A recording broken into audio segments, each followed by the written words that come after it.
नमस्ते दोस्तों, digital India में आपका स्वागत है। अच्छा लगता है ना सुनकर, लेकिन कभी कभी ये डिजिटल होना महंगा पड़ जाता है जब कोई हमारी पर्सनल इन्फॉर्मेशन, फ़ोटोज़ या पैसा चुरा लेता है और हमें पता भी नहीं लगता वो कौन था, कहाँ से आया था। उस वक्त ये डिजिटल होना गले की फांस बन जाता है। चलिए आज बात करेंगे ये लोग कैसे काम करते हैं, कैसे ये फ्रॉड करते हैं और कैसे इनसे बचा जा सकता है। क्योंकि ये जो ऐप्स हैं और ये जो प्राइवेट कंपनियां हैं ये आपका डेटा बेचती हैं। पेटीएम ओनर कोबरा पोस्ट पे इस बारे में एक्सपोज भी हो चुका है, क्योंकि इन फ्रॉड्स के पास आपकी बैंक डिटेल्स तक होती हैं, किस बैंक में आपका खाता है, कौन सा आपने मोबाइल नंबर दिया है। इतनी सारी डिटेल्स इन फ्रॉड लोगों के पास पहुंचना कोई इत्तेफाक नहीं है। तो पहला और सबसे ज़्यादा फ्रॉड्स जहां होते हैं वो है पेटीएम, गूगल पे और फ़ोन पे जैसे एप्लीकेशंस। इन एप्लीकेशन से फ्रॉड करना इन लोगों के लिए बहुत आसान हो गया है। ये फर्जी आईडी से या फर्जी नंबर ले लेते हैं, उस पर ये आईडी बना लेते हैं, आपका पैसा ले लेते हैं, आप पकड़ भी नहीं पाते। पुलिस भी कई बार इनको नहीं पकड़ पाती कि ये कौन थे, कहाँ से आए थे। ये लोग आपको फ़ोन करेंगे कि आपका अकाउंट वेरीफाई करना पड़ेगा, नहीं तो आपका अकाउंट बंद हो जाएगा, आपको ये करना पड़ेगा। और आजकल इन्होंने सबसे अच्छा और नया तरीका ये निकाल लिया है कि ये कहने लगे हैं कि हम कुछ नहीं करेंगे, आप ही अपने फ़ोन पे सब कुछ करेंगे। और ऐसा कहने के बाद आपको ये कोई ऐप डाउनलोड करने को बोलेंगे, टीम व्यूवर जैसी या इसके जैसी बहुत सारी ऐप्स अवेलेबल हैं जिनके थ्रू आपके फ़ोन का एक्सेस पाया जा सकता है। मतलब अगर आप वो ऐप अपने फ़ोन में डाउनलोड कर लेंगे तो आपका फ़ोन आपके हाथ में रहेगा, लेकिन उसका सारा ऑपरेटिंग सिस्टम, उसकी सारी एक्सेस उस बंदे के पास होगा। इस ऐप के ज़रिए वो आपकी फ़ोटोज़ भी निकाल सकता है, आपने और कोई इन्फॉर्मेशन सेव कर रखी है वो भी निकाल सकता है, बैंक डिटेल्स आपकी अगर सेव हैं वो भी निकाल सकता है। तो कोई भी जब आपको फ़ोन करे या ऐप डाउनलोड करने के लिए बोले तो आप वो ऐप बिल्कुल भी डाउनलोड ना करें, क्योंकि इसके थ्रू आपका फ़ोन सिर्फ आपके हाथ में रहता है, आपके फ़ोन का सारा डेटा उसके हाथ में रहता है। यही एटीएम कार्ड्स के केस में होता है। आपके बैंक वेरिफिकेशन या केवाईसी के नाम पे आपके एटीएम कार्ड्स की डिटेल मांगी जाती हैं और आपके एटीएम से पैसा गायब हो जाता है। तो ज़रूरी बात यह है कि आप ये नोट कर लें कि पेटीएम या ऐसी कोई भी दूसरी ऐप जब उन्हें आपका केवाईसी करना होगा, वेरिफिकेशन करना होगा, तो उनका बंदा चल के आपके पास आएगा। फ़ोन पे कभी भी कोई भी वेरिफिकेशन नहीं होगा और कोई ऐप डाउनलोड करने से तो बिल्कुल भी नहीं। दूसरा, कभी आप OLX वगैरह पे कोई सामान बेचने के लिए डालते हैं तो ये लोग आपको कॉल करेंगे, डील फाइनल करेंगे और आपको ये बोलेंगे कि मैं पेटीएम से, फ़ोन पे से या दूसरी किसी ऐप से आपको पैसे दे देता हूँ। आपको लगेगा कि इसमें तो कोई दिक्कत नहीं है, ये डील कर लेते हैं। लेकिन जब वो पेमेंट करेगा आपके नंबर पे तो वो पेमेंट नहीं करेगा, वो पेमेंट रिक्वेस्ट भेजेगा और उस रिक्वेस्ट में फिर आपसे OTP मांगा जाएगा और आपके पैसे आने की बजाय आपके अकाउंट से पैसे कट जाएंगे। एक बात हमेशा नोट कर लीजिए, किसी भी ट्रांजैक्शन में, चाहे वो किसी भी प्लेटफॉर्म पे हो, अगर OTP आ रहा है तो आपके अकाउंट से पैसा जाएगा, आएगा नहीं। आने के लिए कभी OTP की ज़रूरत नहीं पड़ती है। बैंक के मामले में खास बात ये नोट कर लें कि बैंक अगर आपको OTP भेज रहा है तो वो सिर्फ आपके यूज के लिए है। ऐसा नहीं है आप OTP किसी के साथ शेयर करेंगे। और बैंक को अगर आपसे कुछ वेरिफिकेशन करना होगा तो बैंक आपको बैंक में बुलाएगा। बैंक कभी भी फ़ोन पे या किसी वेबसाइट पे आपका कोई भी वेरिफिकेशन नहीं करेगा और OTP के थ्रू तो बिल्कुल भी नहीं। अगर बैंक को कुछ ज़रूरत है तो आपको बैंक में बुलाएगा। उसके अलावा जितनी भी कॉल आती हैं सब फ्रॉड हैं। अब आते हैं फेसबुक पे। ये फ्रॉड आजकल बहुत चलन में है।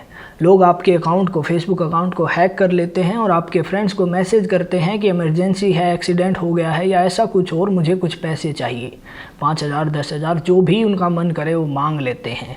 इस फ्रॉड में सबसे ज़्यादा वो लोग फंसते हैं जो फेसबुक वर्ल्ड को ही रियल दुनिया समझ बैठे हैं। ऐसा नहीं होता है दोस्त। अगर आपके दोस्त को आपकी ज़रूरत है तो वो आपको फ़ोन करेगा, ना कि फेसबुक पे मैसेज करेगा, या आपके घर भी आ सकता है। और दोनों केस अगर पॉसिबल नहीं है तो ये यकीन मानिए कोई भी इमरजेंसी में आदमी मैसेंजर खोलने से अच्छा कॉल लगाना समझेगा। फिर भी अगर आपको मैसेंजर पे मैसेज आता है और आपको लगता है ये जेन्युइन है तो आप उसे वेरीफाई कीजिए, आप उसको कॉल कीजिए या उसके घर पे फ़ोन कीजिए, पता कीजिए। इनसे बचने के लिए सबसे पहले अपने फेसबुक अकाउंट को सिक्योर कीजिए। एक स्ट्रॉन्ग पासवर्ड क्रिएट कीजिए। स्ट्रॉन्ग पासवर्ड का मतलब ये नहीं है कि आपने अपना नाम या अपने बच्चों का नाम या अपने माँ बाप का नाम रख दिया। कोई भी ऐसी ऑब्वियस चीज़ पासवर्ड में नहीं होनी चाहिए जो आपके बारे में बहुत आसानी से गैस की जा सके। स्ट्रॉन्ग पासवर्ड कुछ ऐसा होना चाहिए।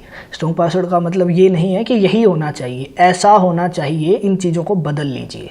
उसके बाद आपको चेक करना है कि आपका फेसबुक अकाउंट कहाँ कहाँ पे लॉगिन है। इसके लिए आप सेटिंग में जाइए, वहाँ पे सिक्योरिटी और लॉगिन के ऑप्शन में जाइए। उसके अंदर ऑप्शन मिलेगा where are you logged in, मतलब जहाँ जहाँ आपके जिस डिवाइस में आपका अकाउंट लॉगिन है उन डिवाइसेस का नाम दिखाएगा, जगह दिखाएगा और टाइमिंग दिखाएगा। अगर उनमें से एक भी डिवाइस आपको लगता है कि आपका नहीं है या फिर आपने वहाँ पे लॉगिन किया था, लॉग आउट करना भूल गए, तो यहाँ से आप उन सब से लॉग आउट कर सकते हैं। और लॉग आउट कर दीजिए, क्योंकि अगर बाकी सारे डिवाइसेज में भी लॉगिन रहेगा तो वहाँ पे कोई भी एक्सेस कर सकता है। इसके अलावा जो सबसे ज़रूरी सिक्योरिटी फीचर है वो है 2 फैक्टर ऑथेंटिकेशन। इसके लिए आप सेटिंग में जाइए, सेटिंग में आपको सिक्योरिटी एंड लॉगिन का ऑप्शन मिलेगा। वहाँ पे अगर आप स्क्रॉल करेंगे तो आपको 2 फैक्टर ऑथेंटिकेशन का ऑप्शन मिलेगा।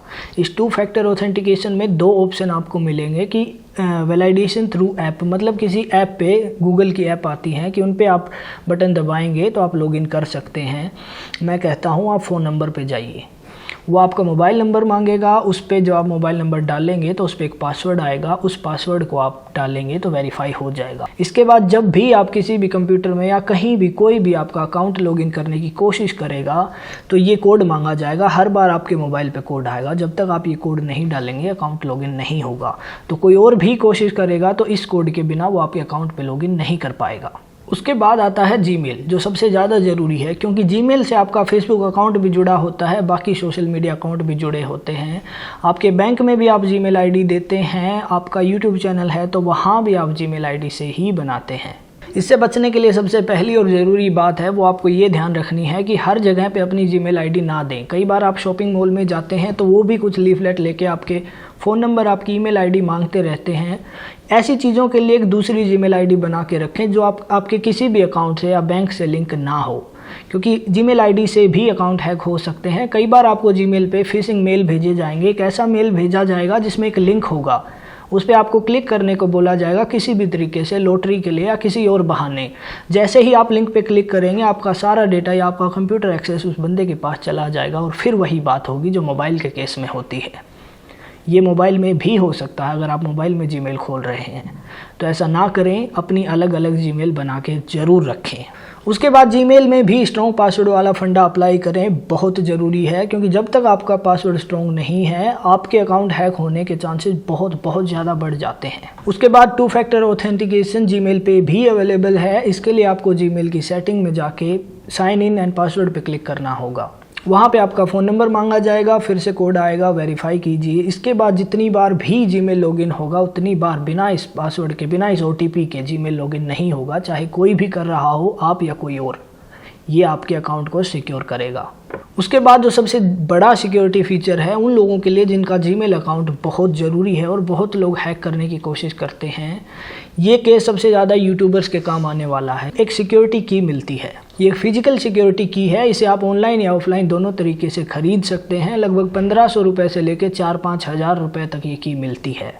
इसे खरीदने के बाद आप अपने जीमेल के सिक्योरिटी ऑप्शन पर क्लिक करें। वहाँ 2 फैक्टर ऑथेंटिकेशन के बाद आपको सिक्योरिटी की का ऑप्शन मिलेगा, वहाँ जाके इस सिक्योरिटी की को रजिस्टर करें। ये वाला तरीका सबसे ज़्यादा सेफ़ है, क्योंकि जब तक आप इस सिक्योरिटी की को नहीं लगाएंगे, इस USB डिवाइस को अपने कंप्यूटर में नहीं लगाएंगे, तब तक आप जीमेल अकाउंट को एक्सेस नहीं कर पाएंगे, चाहे आप कहीं भी हों। इस सिक्योरिटी की के बिना कोई भी आपके जीमेल अकाउंट में नहीं घुस पाएगा, बेशक वो OTP भी ले ले, बेशक उसके पास आपका पासवर्ड भी हो। तो खासकर यूट्यूबर्स जितने भी हैं उनको ये सिक्योरिटी की ज़रूर ख़रीद लेनी चाहिए, क्योंकि उनके पास बहुत सारे ईमेल आते रहते हैं प्रमोशन के नाम पे, ये सब करने के नाम पे। और यूट्यूबर्स प्रमोशन करते भी हैं, उनके करना भी पड़ता है, पैसा किसको बुरा लगता है।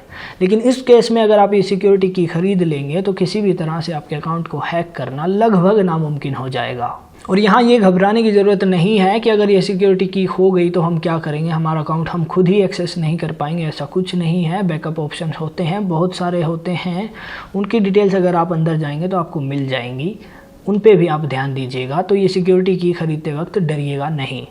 तो इन सब चीज़ों का ध्यान रखिए, क्योंकि बहुत सारे केसेस में पुलिस भी कुछ नहीं करती है। आप थाने में जाएंगे तो आपको मना कर दिया जाएगा। यहाँ मैं ये नहीं कह रहा हूँ कि हर पुलिस वाला निकम्मा है, लेकिन हर पुलिस वाला काम का भी नहीं है। बहुत सारे केसेस सामने आए हैं जिनमें पुलिस वालों ने ये कहा है कि क्राइम पेट्रोल बहुत देखते हो, आप नंबर ट्रेस लगाने को बोलेंगे, वो बोलेंगे नंबर ट्रेस लगाना इतना आसान थोड़ी है, आपको तो सब मजाक लगता है। अब ज़रूरी था क्या आपको ऑनलाइन शॉपिंग करना या जो कुछ भी करना, अब भुगतिए। ऐसे केसेस भी हो सकते हैं। तो इसका सबसे अच्छा ऑप्शन है कि इन चीज़ों से बच के रहिए, अपने अकाउंट को सिक्योर रखिए।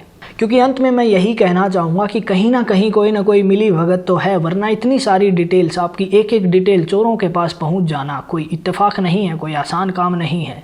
कई बार बहुत सारी ऐसी बातें हो जाती हैं जो हजम नहीं होती हैं, लेकिन चलिए छोड़िए उन सब बातों को।